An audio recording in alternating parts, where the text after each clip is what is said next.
Normally I'm not a huge fan of places with this much vegetation, but I guess you could say things have really grown on me. Welcome back to AM2R. And much like the Golden Temple, the Hydro Station has its own breeding grounds where there's quite a few Metroids hanging out here, and the environment is quite a bit more suited to them than it is to us. A bit of a running theme with the breeding grounds is a lot of thorns, a lot of floating platforms, and an environment very well suited to giving the Metroids a lot of room to maneuver, especially for the Hydro Station.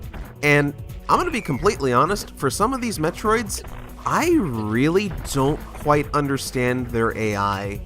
Like, this one in particular does some weird zigzaggy movements, and will sometimes even just sit there for a little bit without actually attempting to hit you or anything. Like, I don't know. It trips me up a lot though, so I guess at the end of the day it's succeeding at what it's trying to do. So hey, good job, buddy. You were a minor inconvenience before you exploded. Hey, that's more than most of the Metroids around here can say. And as you might be able to tell, there's a little something going down there, with that being part of the background, not the foreground, but we're gonna ignore that for a moment, and it'll be more obvious why once we come back this way.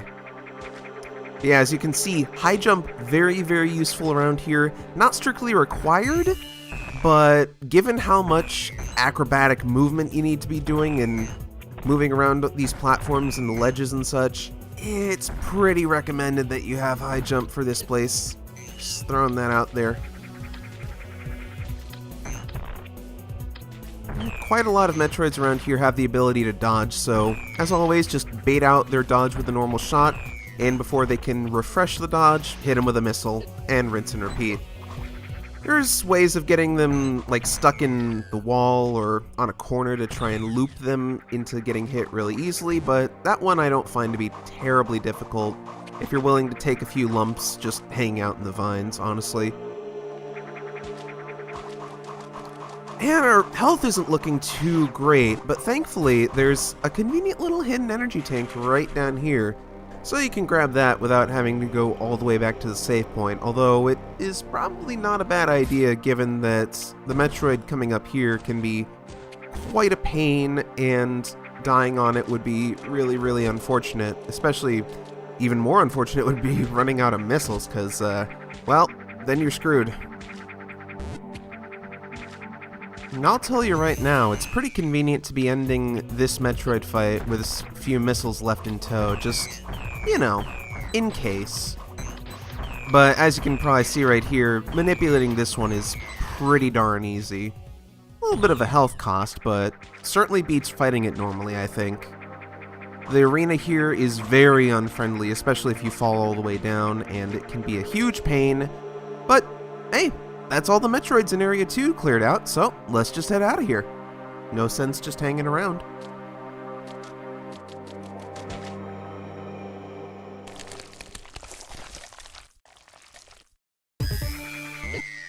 Well, hello there, and goodbye. Yeah, 9 missiles? No way I'm taking that thing on with this setup. If I had more missiles, I would consider it, but I kinda squandered a lot during the course of fighting these Metroids, so we're just running back to the save point really quickly to refill. This is one of the big disadvantages of playing on hard mode. No refills from the Metroids, and lower capacity in general just makes having to go recharge a bit more of an issue. But thankfully it's not like it takes super long to get to and from there, so. Ultimately, I'm not sure how I feel about the decision to make Metroids not drop refills on hard mode. I get it to a point, but there are some instances where it feels a little, well, unnecessary, like here. But since we're actually fighting this thing, may as well talk about it. This is our first encounter with a Gamma Metroid. Now, these guys are quite a bit more of a pain from what the alphas were. For starters, they take twice as many missiles. They take 10 instead of 5. The hitbox on them is much harder to actually, get a missile in there. There's quite a bit of space in the front and back that are actually blocked off by the plating, even though it seems like a missile might be able to squeeze through there. So really, your best way of getting a shot off is to just aim from directly below. The other thing, and I don't know if this is just my personal experience or not, but it seems a lot easier to get them to accidentally dodge into a missile. So if you try and sort of lead your shot into where they're going to dodge, like you would try to do with an alpha, it seems to work more often than not with them. I don't know, maybe that's just me. Maybe the way that they dodge is like fixed in such a way that it makes it much easier for them to accidentally run into one. I don't know. Gammas, I find, in general, are one of the hardest Metroids to fight consistently. I don't think they're the hardest type of Metroid out there, but I think they are one of the most random and difficult to understand because of it's a combination sort of them moving very similarly to an alpha and also having a fairly difficult hitbox to aim at.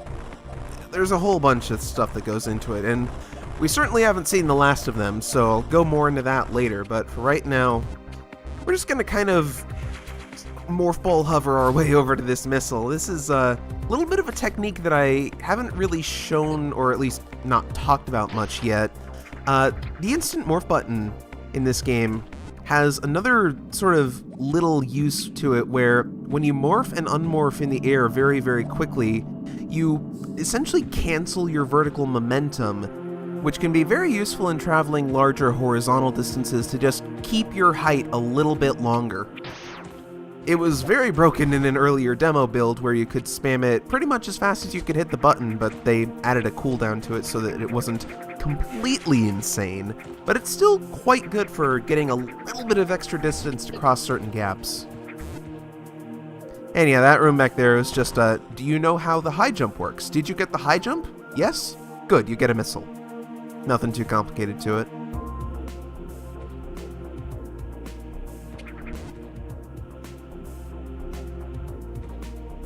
Now this room is interesting. We can see there's an item on the map, and it's hidden in the ceiling of this little tunnel here.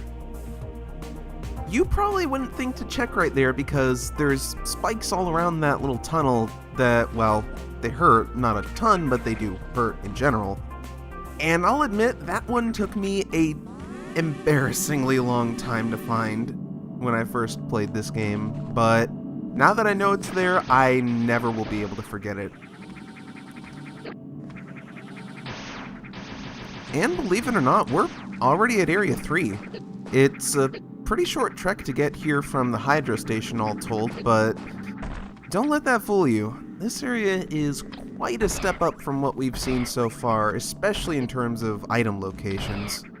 More on that, well, when we get to it.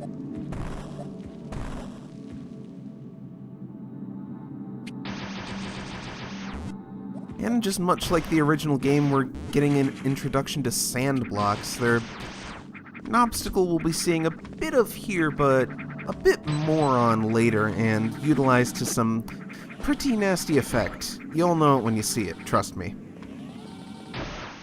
But yeah, at this point, we're just kind of scaling this giant facility here that seems to have no visible entry point, and if we go over here, there's this wall of spikes that, if we want to be cheesy, we can actually wall jump up, even through the damage recoil.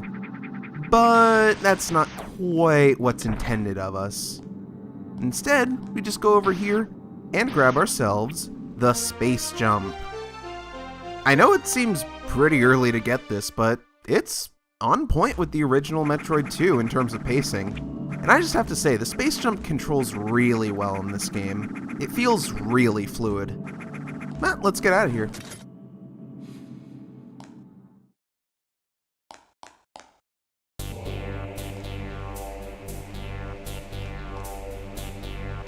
Of course, unlike the original Metroid 2, you have to earn the space jump with this fight. This is Chorizo, a boss that takes quite a bit of inspiration from its Super Metroid incarnation, but also has a few new tricks up its sleeve as well. And much like in Super Metroid, you can just roll under this thing's legs and it can't do a ton to hit you while you're doing that. I mean, it can still shoot stuff and probably hit you, but, well, this fight isn't too difficult when you know that you can do that, honestly. If you try and do what is quote-unquote intended and jump over Chorizo as it's trying to chase you down, that can be pretty tough because you have to really learn how the space jump handles and how quickly you can actually hit the button to jump again, and I'll tell you right now, it's quicker than you'd think. But the little pellets it shoots out can easily be shot down for refills. It's not too difficult to dodge. The energy waves. Overall, this boss is not too hard, but I kind of like it. It's a nice reference to Super. So, there we go. Yeah, there's not too much more to this fight, honestly. It's just, you wait for them to get into position to attack, and then you get out of the way and start jamming it full of missiles and beam shots, really.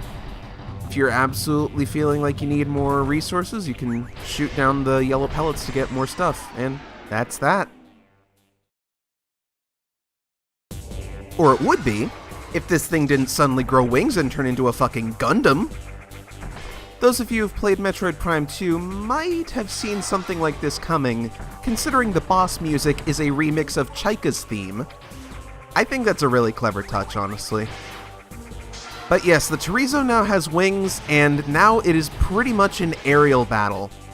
I really like this boss because it's a cool use of the space jump in a combat context, in a way where it's not like you're constantly having to stay in the air the entire time. You do have some safe spaces to land and catch a breath and lay into this guy when he's just flying around and trying to shoot you down. But it's also very helpful to know how shooting works in tandem with space jump, and also helps to know how the physics of the space jump differ from other games in the series, because the space jump is a lot more lenient in this game than you would think. For starters, you don't need to be in a spin in order to start activating it.